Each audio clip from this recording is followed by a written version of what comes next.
Good evening, guys. So the third and final Forces of Valor aircraft that arrived was this lovely Ira Kepford F4U Corsair. And this is obviously one of the very early Corsairs. But what I thought I'd do, rather than show you the box, which is exactly the same in each model, I thought I'd show you the internal packaging first before we assemble the aircraft. So the aircraft comes, again, on a stand, a nice display stand, this one. Representing an airfield, I'm guessing in the Pacific somewhere. And it comes obviously with the cowling exposed, so you've got the cowling which is in the box, which I'll show you in a second. It's nicely secured in a little stand inside. And the old Forces of Valor used to be screws, and it used to be a real pain and a bit of a lottery to get the aircraft out. This is purely just a little turn, I don't know if you can see that, just a little turntable there which you spin anti-clockwise and it clicks out. And those two bits on the wings just literally just slide off. And they're protected by some sort of clear plastic over the wings to stop any damage to the paintwork. As you can see, similar to the previous two examples, the paint is really strong. Little bit questionable, the lower blue, but it's close enough. The actual tempo printing is really, really nice. Looks relatively decent thus far. Let's try and put it together. So here we go, out the box, and this is what she looks like. Obviously, it represents Ira Kepford's aircraft with the famed Jolly Rogers, hence the skull and crossbones on the front cowling there. So let's have a quick look and pick it up and get a little closer. We turn her over. There we go. The propeller seems a little bit small. Be interesting to have a look when I compare it to some Corgi ones in a little bit. Couple of bits I would pick up on. You've got the screw caps there in the middle. Would have been nice to see them covered. I think that's a big factor for me. Undercarriage is really, really nice and strong. Again, big chunky base, not looking like it's gonna fall out. It's one piece, unlike the Corgi, which is two pieces. The cowling went on beautifully. It's a one-piece cowling. Slipped over the engine really, really nicely. The issues that I've seen, so the propeller, like I said, I mentioned, the detail on the propeller is excellent. But this is a removable pin, this area here, and it doesn't want to go all the way in. I'm guessing it would with a little bit of force. There's a second pin in the pack, so I'm going to try that in a minute. It does come with two pins, which is good. One for the disc, which I'll set it up with in a second to show the alternative look. In terms of, again, speaking of paint is really good, fits really good in general.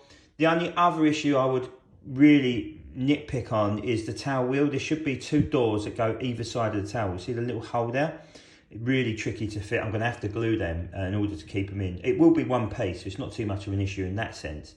But it's something I'm going to have to do in order to make it fit and snugly, let us say, and it's not going to fall off and disappear somewhere on the shelf. But overall, decent rendition. Not a nice model, very weighty, very heavy. Really looking forward to the Royal Navy version. So what I'm going to do now, after giving you a little bit of a walk around, I'll put it back on the deck, or the airfield I should say. I'm going to get out a Corgi one, and maybe a Dragon if I can prise it off the shelf without breaking it, and see if we can do a little bit of comparison.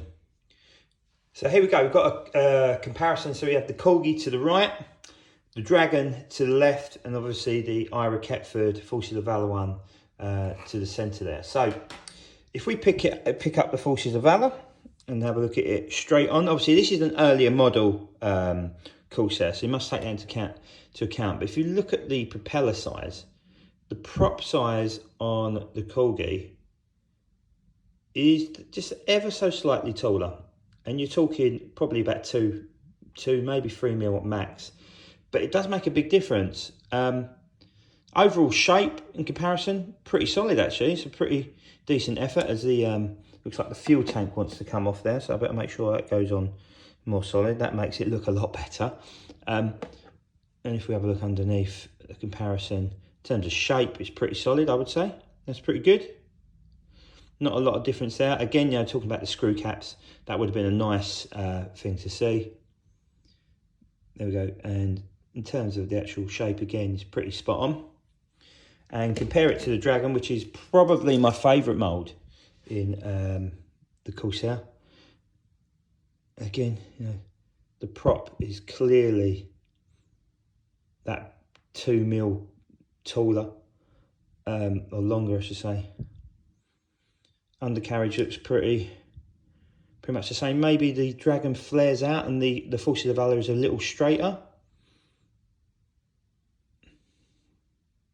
And of course, obviously, where the pin hasn't gone in on the nose properly, a lot further out, which obviously I need to rectify myself. Might be able to tap it in, actually. Yeah, so yeah, it's going to need a bit of work. Doesn't want to go in, as you can see. If anything, it's gone wonkier. So yeah, it needs a little bit of work in order to get that nose pin in. But overall, look, a decent rendition. It really is. Really good looking aircraft. Solid, you know, display base really is a point of difference for Forces of Valor. But a great effort nonetheless. So what I'm going to do just before I wrap the video, I'm going to get all three of the aircraft together and put them on their respective bases.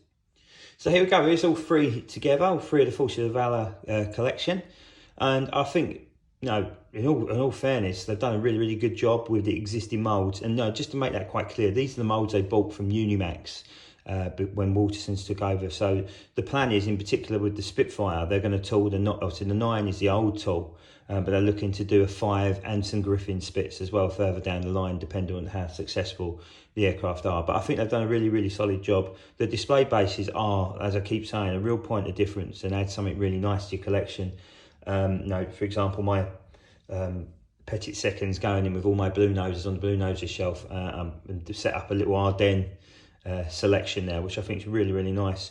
Packaging's good, it's solid, it's sound. I love the little box and I love the display stand. I think probably a little bit of refining to do on the display stand in terms of making it look a little bit prettier. But I think in terms of what it does and how it adds again to your display standards, I think that's really cool. Looking forward to really seeing what they do with the jets, the F-16s, F-14s, etc. further down the line as well. You know, for those who don't know, the original Century Rings F-14 was in fact come from the Forces of Valor mould. So, you know, there's real potential there. And this is, you're talking 10 years ago. So I know Vincent and the team are working really hard to make sure historically and how accurate they can all be as well. So a really good job on these aircraft, and hopefully they'll sell well and again adds another dimension to the market. Thanks for tuning in. Hopefully, as you can see, for those who've been following the Corgi Advent calendar, the release date, I believe, is the 10th of January, there or thereabouts. What I'll plan to be doing is doing a very similar video to the preview of the Corgi catalogue with the guys again. And hopefully after that, catching up with Michael and some of the Corgi team to do a little bit of review and a little bit of a Q&A again, if you guys obviously want that. But thanks for tuning in and watching. Hopefully you all had a lovely Christmas and you're going to have a lovely New Year. And this Omicron can finally do one and we can get back to living our normal lives. Thanks a lot, guys, and I'll speak to you all soon.